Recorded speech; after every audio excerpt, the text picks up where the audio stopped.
and our beliefs in the binary nature of gender very important. They also find our values regarding marriage as between man and woman very important, and they consider the activities of LGBT and other dimensions of it highly. Hi, great people of Ghana. It's a Nigerian God pleasure bringing you political news in our channel, Ghanatube. Let's bring you all the happenings in Ghana. As you already know, that we are always here to bring you all the trending news, so you'll be glued and know what is happening in Ghana. My people, let's watch. Still in the House, 10 members of Parliament have reintroduced the Human Sexual Rights and Family Values Bill 2025, widely known as the Anti-LGBTQ+ Bill, for its first reading in Parliament.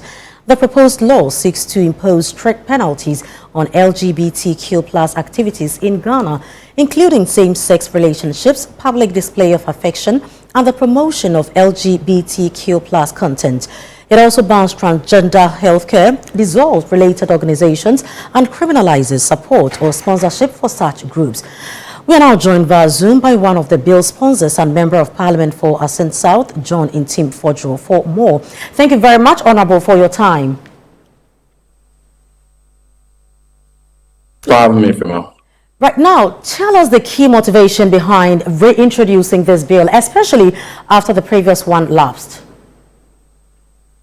Good evening to you and good evening to your viewers. In 2021, when the Afrobarometer survey was conducted, the report and the outcome was that 93% of our population indeed find our values, our tradition, and our beliefs in the binary nature of gender very important. They also find our values regarding marriage as between man and woman very important, and they consider the activities of LGBT and other dimensions of it highly repugnant to our values and what we stand for. And so for a matter that is at the heart and the passion of 93% of the population is one which needs the appropriate legislation to be able to adequately and comprehensively deal with the matter, and to be able to ensure that we have that framework that sufficiently deals with any infractions that will arise to threaten that very value that is so important to 93% of the population. And when the same procedures were begun in 2021, we saw how this matter took public interest. There were various opinions on it, albeit its majority were in favor of the bill. But right from the outset, from the introduction, first reading, second reading, stakeholder consultation, all the way to second reading and third reading, when it was passed, there were many legal battles. There were many lawsuits. Even when it was finally passed at the third reading, there were lawsuits that had injuncted Parliament and stayed the hands of Parliament from transmitting that bill to the President for assenting. And that matter went on and until sometime latter part of December, when election was gone and when the 8th Parliament was already almost expired before we saw finality of the matter. So it has gone through a lot of legal challenges, and now as the 8th Parliament has expired, but the matter still remains one that is of utmost importance to both parties, NDC, MPP, and is also very important to the overwhelming majority of Ghanaians. We have reintroduced it in the shape and form that was passed, and we have 10 sponsors. It used to be 8 sponsors in the previous legislation, but now we have 10. Honorable Sam George is still a part. Honorable Helen Ntonso, Honorable Bedra, they are all part. Honorable Tampuli, Honorable Kabiru, Honorable Tonemie, Honorable Eko Asifwa, Honorable Soa. All of them are very, although Ted Soa are all very key parts of this bill, which has now been advertised on the order paper of Parliament and ready to be taken for first reading at any time the Speaker so calls for it. Very well. Now, it's been some years, now it has been reintroduced. Are we still working with 93% of Ghanaians who are going with you, or now it's just a moral stance that you are taking? And is that also supposed to mean that we are just going straight with the bill as it was presented earlier? Nothing at all has changed? Not much has changed. The substance of it is still the same. It was Human Sexual Rights and Family Values Bill 2021, and FREMA now it's Human Sexual Rights and Family Values Bill 2025. Of course, if you would find any change at all, it would just be some rephrasing and how the construct may have been varied and enhanced, but the substance has not in any way been altered at all. So it's the same objective, the same objects, the same regimes, the same framework, the same legislation that has been reintroduced, and the support that has not changed. And I do not have any contrary evidence to the effect that that position has shifted in any way. And so we are proceeding in that unanimous, understanding, and to unite our strength around it. We would urge at this point the media, the clergy, traditional leaders, CSOs, all who have consistently supported this principle right from 2021 when we began to renew their commitment and to renew that collective pursuit on the bill, because the purpose is the same, the need is still paramount, and even recent events have indicated that there is even more urgent steps that need to be taken. You recall recently when some two gentlemen who hold themselves out as gay couple visited Ghana and desecrated the Independence Square and some very sensitive, monuments of the state. They were all wake-up calls to the fact that Ghanaians still require this bill to be able to, restore sanctity and to maintain sanctity of our values. And so it's very much a priority and is very much important to overwhelming majority of Ghana. And in response to that is what consistently we are pursuing this legislation. Now, what bipartisan support, if any, are you receiving from MPs outside the initial sponsors, or now the 10 that you have? Yeah, so we have 275 MPs, all of them unanimously supporting the Speaker of Parliament. Right Honorable Speaker Alban Sumana Kingsford Bagbane has been resolute, unflinching. In fact, he has been very much on top of his principles and has been consistent. He has supported the bill right from the beginning, and even now he is still very much supportive.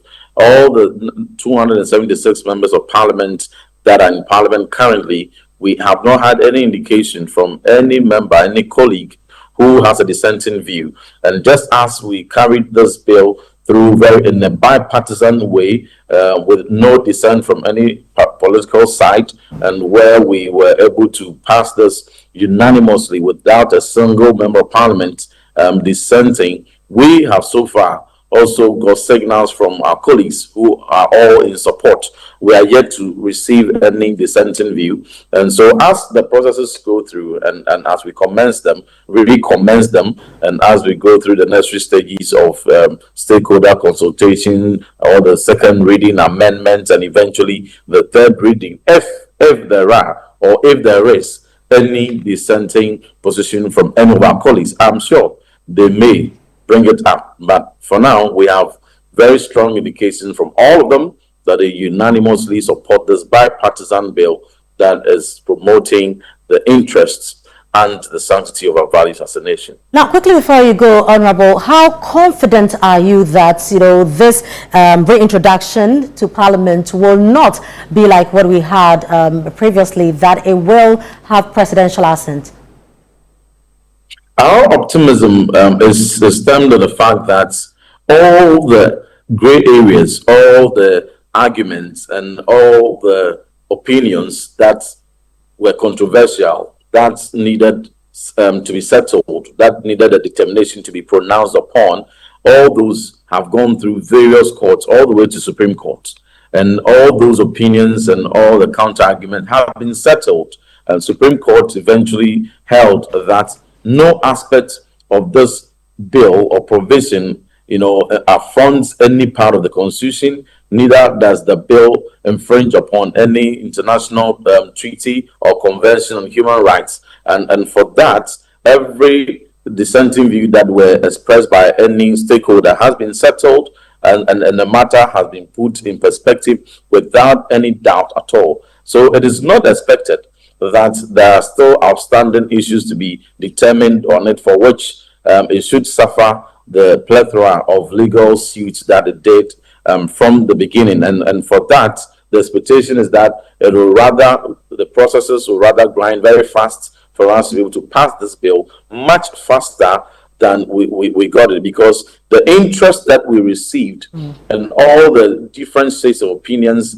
that was that we interacted with and engaged from the beginning and addressed have paved the way for the bill not to suffer any impediments that may be anticipated. And so it is the expectation that we'll go through this bill very quickly, and then the president may take a decision on it.